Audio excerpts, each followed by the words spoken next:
$200 a month won't make you rich. I know that's not what you came here to hear. But if you're sitting on $200 a month and your whole plan is just, I'll put it somewhere, you're going to spend 10 years moving money around and end up with almost nothing to show for it. Here's what's actually possible with that same $200. Over 10 years, invested the right way, it becomes somewhere between $36,000 on the low end and over $100,000 on the high end. Same money, completely different outcome. The difference isn't luck, it's 3 decisions, and most people get at least one of them wrong. My name is Joseph, and I spend a lot of time thinking about what small amounts of money can actually do over time. If that sounds useful to you, subscribe, because this is the kind of math they really should have taught in school. Before we get into the 3 decisions, I want to show you 2 people. Same income, same $200 surplus. 10 years later, one of them has $38,000. The other has $104,000.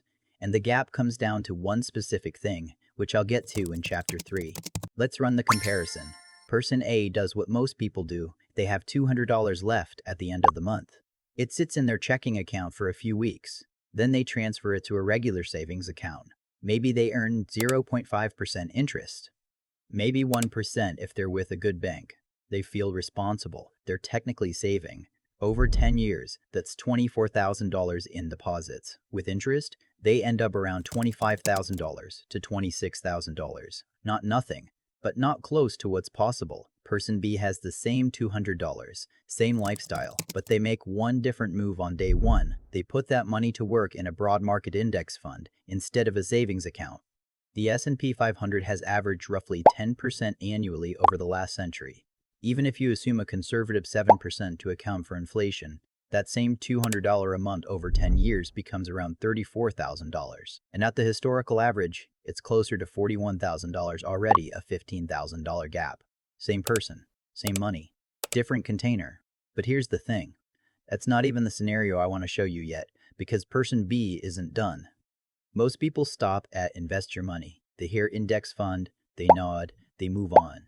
The people who actually hit $100,000 do something else on top of that, and it's the part everyone skips because it feels too simple to matter. Don't skip it. Here's what most people don't realize about compounding. It doesn't care how smart you are. It cares about 3 things: rate of return, time, and the amount you're contributing.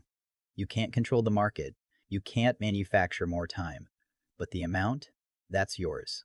The one move that separates the $41,000 outcome from the $100,000 outcome is this: a 5% annual increase in your contribution. Stay with me. You start at $200 a month in month 1. In year 2, you add 5%. That's $210. By year 10, you're contributing around $310 a month.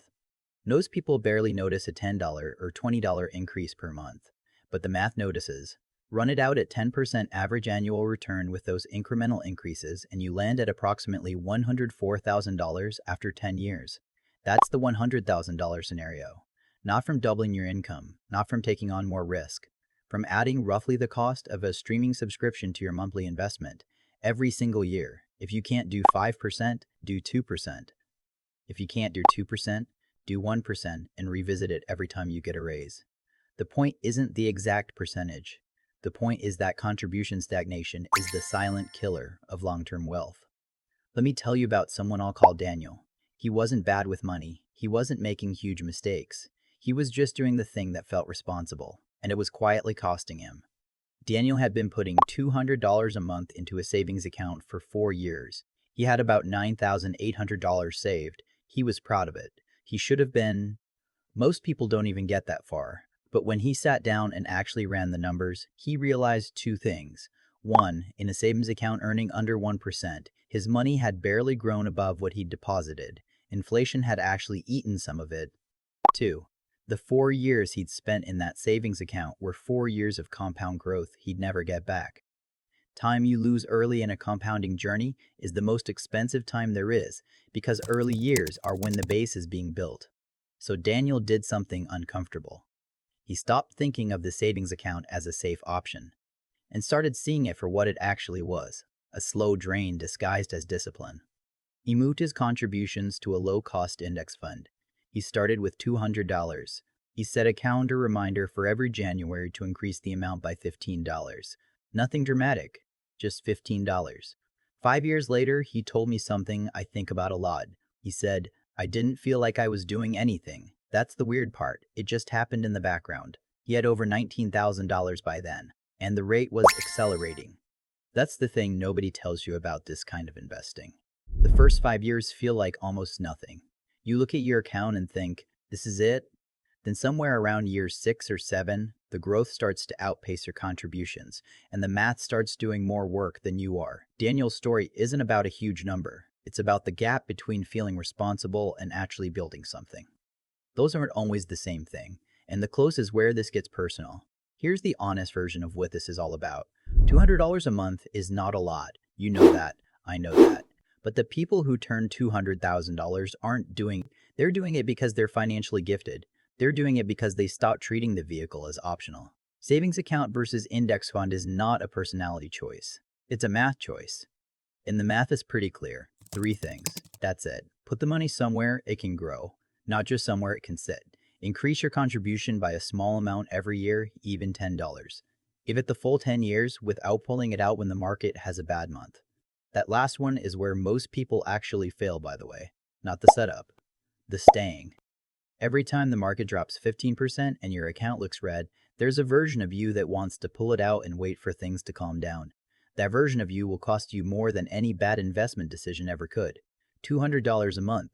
10 years. A small annual increase. That's the whole thing. 10 years from now is arriving whether you're invested or not.